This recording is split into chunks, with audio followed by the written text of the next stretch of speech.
Now we're diving deep into Gen AI. So, Florin, if Gen AI replaces some of the typical tasks of people in their early career, so Gen Z, young millennials, for example, like note taking, data analysis, would Gen Z be freed up to contribute strategic initiatives as a result? Moreover, how can Gen Z's like AI fluency really help them and companies flourish? Yeah, so I mean, I wouldn't put it in the sense of it replaces tasks like note taking as such. I mean, the way we think about it is that it changes the nature of work Mhm. and it alters the cognitive experience of people. So maybe just to share with you some of the experiences we've had and the results we've had of how this is changing, our people, and the results we've had. So we've rolled out something called Microsoft Copilot to thousands and thousands of users over the last few weeks and months, and basically um, we found that, as an example, 66% are more successful in finding work-related answers. Half of them are more adept at switching to new tasks.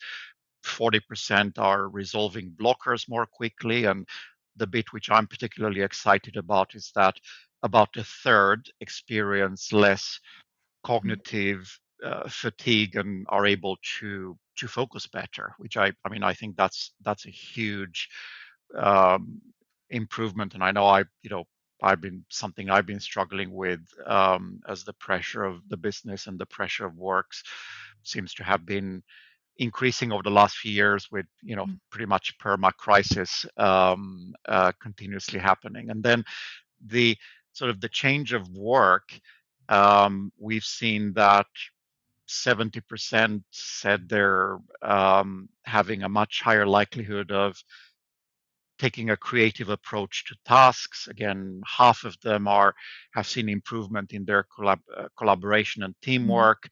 40% are better at problem resolution. So Mhm. I know this is a lot of statistics I'm quoting you, but it's like they're grounded in really serious research that we've had to do and we've done because we're investing a lot in this. So we want to make Mhm. sure it's not just a piece of technology we're pushing out to thousands of people and then hoping for the best. We really want to make sure that it's the right thing for the people Mhm. because we really, really do want to empower our people to become the best versions of themselves, to do things they might not have been imagining they would have been able to do.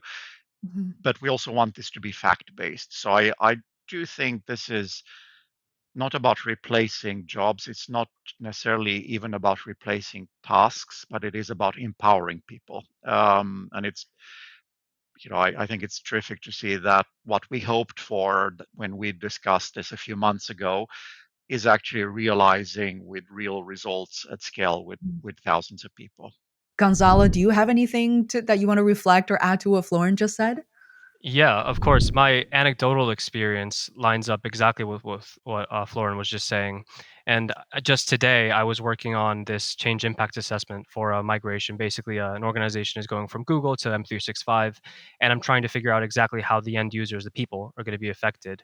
And I was looking at design documentation, which is like a very heavy task to do, and it takes a long time, especially after Christmas, when my brain is probably not firing and all the same cylinders it was, just 4 weeks ago when I was full in work mode. And so I'm coming back and I'm looking at this big piece of work, and with Copilot, I'm able to accomplish the same task Mhm. in much less time.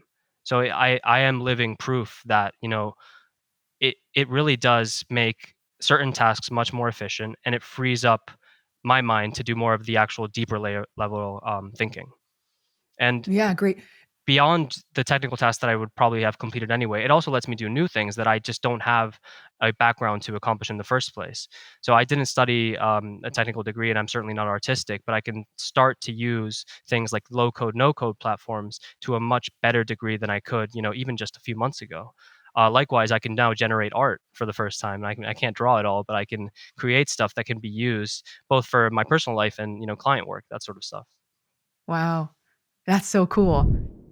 Thanks so much for watching. I hope you find it helpful. We'll soon be back with our next podcast. In the meantime, please share this episode with your friends and colleagues.